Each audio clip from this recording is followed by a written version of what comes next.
DKL, les conseils de Patrick Grimm, comportementaliste animalier et éducateur canin. On continue à parler des chiens qui sont parfois un petit peu trop réactifs. Comment réagir face à ces chiens qui sont trop réactifs ? Eh bien, par exemple, en les rassurant. Alors là aussi, au niveau de rassurer son chien, il faut faire très attention parce qu'il y a beaucoup d'humains qui veulent rassurer le chien comme ils rassureraient un enfant, par exemple, qui a peur de quelque chose ou un autre humain. On ne doit jamais caresser un chien qui a peur. Donc ça, c'est un point de départ. On ne doit jamais lui parler quand il a peur. Ah bon ? On caresse pas, on rassure pas ? Voilà. On lui dit quoi alors ? On lui dit rien. On lui dit rien du tout, ouais, contrairement à ce qu'on pourrait croire. C'est-à-dire que le chien va regarder notre propre réaction par rapport à quelque chose qui lui fait peur. Donc il va souvent nous observer nous-mêmes. Je prends l'exemple d'un pétard classique qui va éclater. Si nous on se fait surprendre à ce moment-là par le pétard, qu'on va sursauter, que le chien nous regarde à ce moment-là, il va se dire que le pétard c'est quelque chose de dangereux. Donc le mieux, c'est qu'effectivement, s'il y a certains bruits, je rappelle que certains chiens peuvent avoir peur d'une feuille qui tombe, d'un arbre, tout simplement. Ils peuvent avoir peur d'un couvercle qui claque, d'une casserole, et ainsi de suite. Donc là, il faut surtout pas rassurer le chien par la parole en lui disant n'aie pas peur, regarde ce que c'est que ce truc-là, et ainsi de suite. Par contre, je prends l'exemple d'une poubelle. Il y a des chiens qui ont peur de poubelles, surtout la nuit.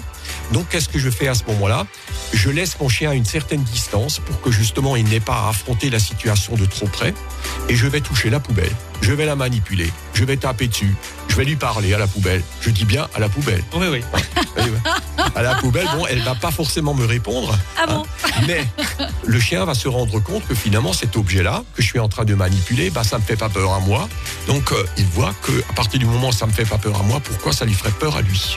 Le chien va gagner en confiance. Mais en tout cas, c'est pas en le caressant, en essayant de le rassurer, comme quand il y a de l'orage. On va pas rassurer un chien en lui disant n'aie pas peur, c'est un orage. De toute façon, ça veut rien dire pour le chien.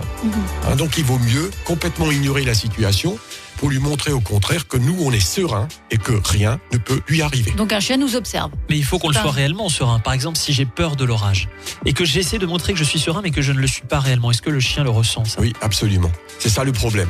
Le problème qui va se passer quand vous allez vous promener avec votre propre chien, vous savez que votre chien est très réactif par rapport à d'autres chiens, donc vous avez peur qu'il fasse mal à un autre chien, donc vous allez avoir peur et à partir de ce moment-là, votre chien va le ressentir et vous allez le rendre 2 fois plus agressif. Donc, n'ayez pas peur.